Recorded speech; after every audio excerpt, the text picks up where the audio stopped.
Planes weren't made to fly, but we do it all the time. Do you know what else wasn't made to fly? Food. Thousands of meals are being served up in the skies 24/7. Why does it taste so different? Wow.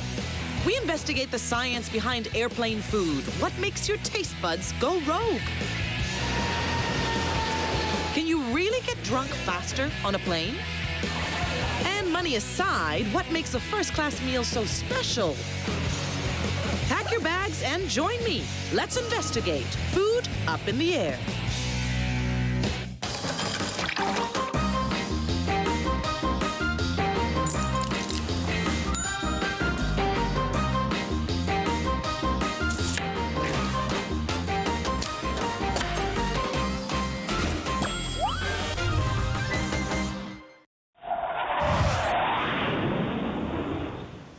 Airplane food. If you've ever been on an airplane, you certainly have an opinion about it.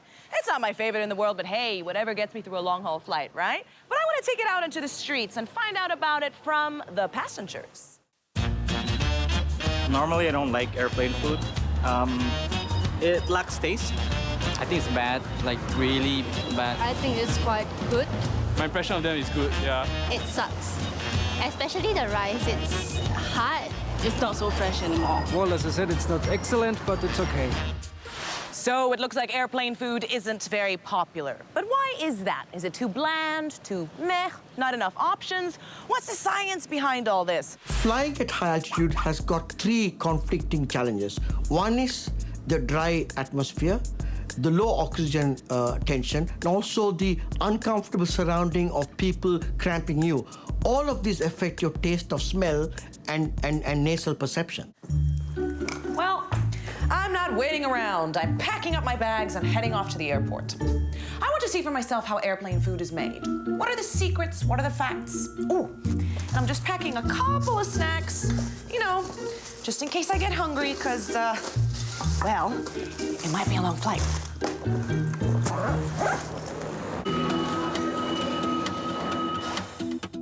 Here I am in the biggest kitchen in Singapore. This is SATS. Now have a look at this incredible statistic over here. Between October and December 2015, in just 3 months, they produced over 7 million meals. Now behind this massive operation is a team of award-winning chefs, and it's time to meet the awesome crew. Paolo Zambrano, it's so good to meet you. Good to meet you as well.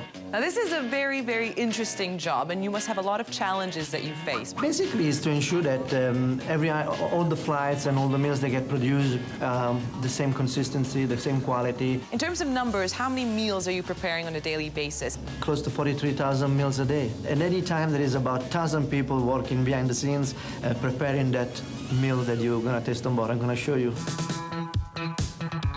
I'm hungry for more information, so I'm getting ready to investigate each corner of this huge facility.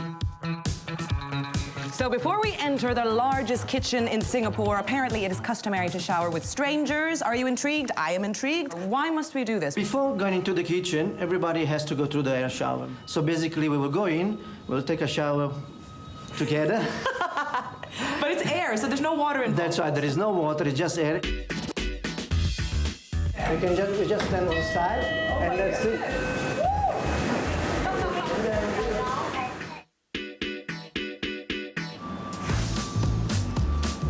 When you have to cook about 43,000 meals a day for 100 flights, you need a lot of ingredients. And I mean a lot of ingredients. And you don't have any of that time for a supermarket run, so that means the ingredients comes to you.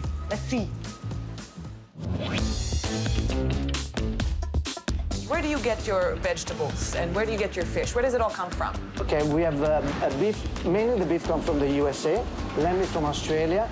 All our vegetable mostly from Europe.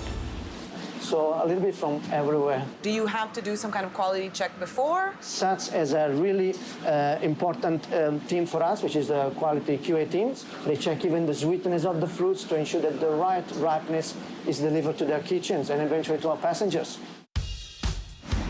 I have stepped into Mission Incredible. I'm in a kitchen of epic proportions. This is the kitchen that serves the economy passengers on Singapore Airlines. We're looking at over 25,000 meals a day.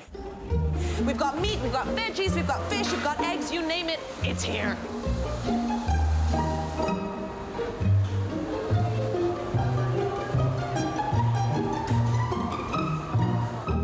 supply sets with all the specifications of the meals. When the menu gets written, before it gets implemented, we come and adjust one by one. And once we find that it's the right taste, it's the right visual, the right texture, then it gets implemented. Tasting on the ground and up in the air is very different. A plane is a low humidity environment, and that can affect your experience. Low humidity means that actually it is of almost a dry environment like the desert. So when you have a piece of chicken which is already dry because of reheating and heating, it is even more dry when you consume it because the atmosphere around you is so dry. So therefore there's a conspiration of circumstances that makes your food experience so poor, and that's why it tastes largely unpalatable. So, how do the chefs deal with low humidity? We always have to ensure that we have some kind of sauce of a dressing planned with any dish we do. So we always make sure something liquid that has been planned as part of the offering. Now, you may have noticed that when you're flying, sometimes you get that intense pressure on your eardrum. But what I think is a really fascinating side effect is that cabin pressure can affect your taste buds. And I'm curious to see just how much your sense of taste changes when you're on an airplane. So it's time for a little experiment. This is a very special room that SATs have. This is where air pressure can be adjusted to simulate what it's like to be flying high. And it's not about experiencing what it's like to be on a plane. It's more than that. It's about what's it like to taste up in the sky. I volunteered for this human experiment because, well, look at this. I'll be tasting 3 meals twice. Once on the ground and once in a simulated cabin environment at cruising altitude. And I'm curious to see how different it will taste. So what can we expect by eating this at sea level compared to, 35,000 feet? It's ground level. I think the smoked trout with his saltiness, you should taste the saltiness, the acidity of the yuzu jelly. It should be detectable. So then we taste it in the air. We should see if it's still the same intensity or not. Well, it's delicious at ground level. We just want to make sure we get that same intensity when we're up in the air. That's Exactly. the idea. That's the idea. And now, time for the second course. And this is a sear lamb with the salsa verde, an onion compote, herb jus, and some deep fried capers to go. I think it complements very well on its own now, but that might change when we That go might up. change when we go up. And of course, dessert. When you're up in the air with that pressure and inside the cabin environment, the taste buds are a little bit behaving differently. So sweetness is one of them, so usually it's a little bit lesser, so you don't taste much of the sweetness in the desserts. How long do you stay in this chamber? We stay for about 4 hours minimum inside here, yeah. Sadly, it takes a while to reach the simulated pressure of being at 30,000 feet up in the air.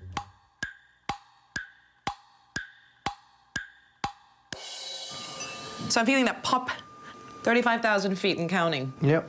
All right. So we're gonna taste it now. You notice that the sourness is probably not as strong or defined as it was before. Yes. Still is delicious, but not as potent. Yeah, probably we have to go back to the drawing board and change a little bit the recipe, add in a little bit more yuzu, and then probably we'll come back again and redo the tasting one more time again. Wow, the trout does taste slightly different. Now for the lamb. You see, the saltiness is more round now. It's less prominent. much more than before. balanced. And then we have a fifth element called umami. It's detectable at the back of your palate, and it's basically the best of the flavor. Is this combination of all the flavors together? So you have the sourness, the sweetness, the saltiness, all combined into one. Okay. Oh, I love my job. Dessert again, but it is less sweet this time around. A little bit less, but I actually prefer it that way. Very good. So we are on the right track. That's Yes, good. well done. That's good. Very well done. Wow, that was quite unique. It's amazing how something like the atmospheric pressure can change the way you taste your meal. And with that in mind, I believe we should all think twice before criticizing airplane food. Coming up, we find out if airplane noise can also affect your taste buds. And we reveal what's so special about a first-class meal. Is it really that different?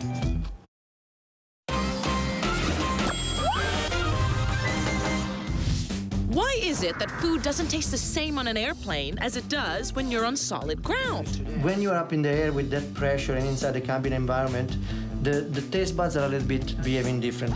We're investigating the science behind this phenomenon and seeing how airlines try to make your food tastier. Wow, I think that works. It's time to go once again behind the scenes of how airplane food is made. So we are in a very impressive kitchen, I have to say. How many people work here? How big is this operation? SATS is about 64,000 square meter, and they have 11 kitchens. There is about 1,000 staff working every time of the day. In this particular section is veggie, but actually we have a conveyor belt with the proteins, so the braised dishes, the beef.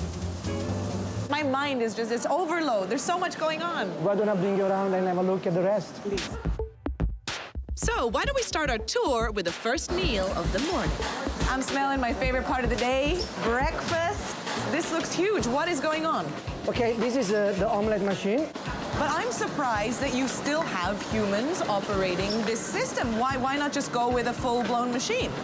If you make it into a machine, with a machine or into a mold, you can see the difference. It will have a shape, like a manufacturing shape. This one is natural. It's like you will do it in a restaurant or at home. Okay. Okay. And then what do you want me to do? We just flip it over. Like that? Yeah. Oh.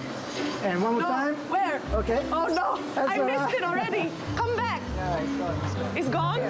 No, that's all right. We'll make another one. I think I'll leave the cooking to the professionals.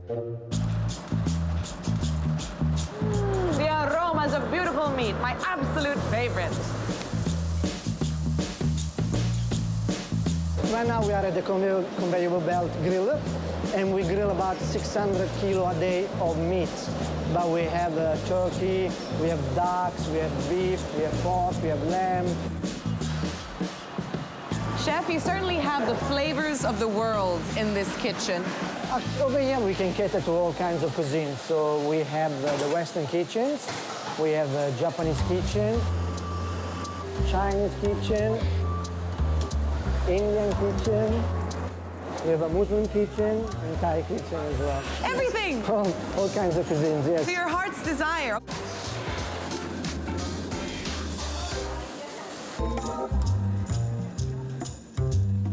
So I'm guessing you need to be able to bring the food to the plane as soon as possible, otherwise the food gets cold. I assume that's what you have to do? No, but we want it to be cold. You want to serve Yes. cold food. I do not believe you. No, we're gonna chill it down before we serve it. So we bring it to the blast chillers. Blast, is that what this is? This is a blast chiller. I'm gonna open one to have a look inside. How cold is that? If you could really sense this is very cold. It's at -10, so you can go all the way down to -14. If the food remains into the danger zone, which is 65 degrees, it's going to develop bacteria and it could be got spoiled. I see. very So fast. as soon as something is cooked or ready, it needs to get into the blast chiller. Absolutely, yeah. And of course, presentation is just as important as flavor. This is obviously the assembly line. They would first do the golden sample. This is what they call the Golden sample. other sample dish, and they will use this to replicate all the other dishes. It's great to finally see how they prepare the food for most of us in economy class. But what about the lucky ones on business and first class? How different is that? Well, we'll get to that in a second. Now it's time for a human experiment. Research has discovered that sound levels can affect your taste buds. So when you're on a regular commercial airliner like this one, your average environmental noise is about 85 decibels, most probably because of the roaring engines. So in this experiment, we're going to try to prove whether sound alone is powerful enough to change your taste buds. Let's test it out. On the menu, we have some chocolate milk and some tomato juice. The theory says that with loud noises, sweets tend to taste less sweet, while umami flavors like the one in tomato juice gets a boost. First, they will try the drinks in a quiet environment. Oh, this is pretty sweet. I think on a scale of 1 to 10, I think I'd give it a 7. I'll give it a 8. Now we're going to turn up the noise. Let's see if the sweetness has changed at all. I think this time it's actually a bit sweeter. Maybe I'd give it about an 8. Guess now it's less sweeter, Probably I'll give it a 7. Interesting. Now for the tomato juice.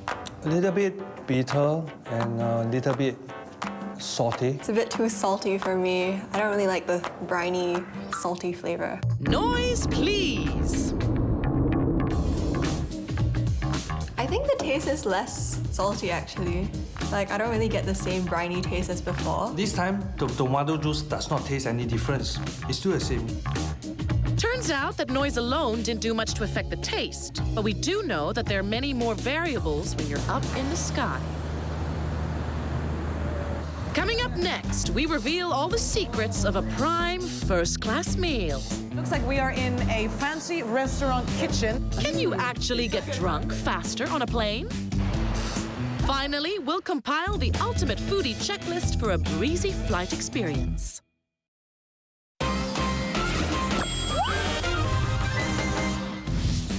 If you've ever had a meal on an airplane, you know it. Food up in the air tastes different. Dry air, cabin pressure, and even sound can wreak havoc on your senses. If you block off the sound by using soundproof earmuffs, the same food tastes 20% better. Airline chefs have to come up with creative ways to fix that while catering to an astounding number of people in one go. We'll continue investigating what they do, but first, a little something I've always wanted to find out.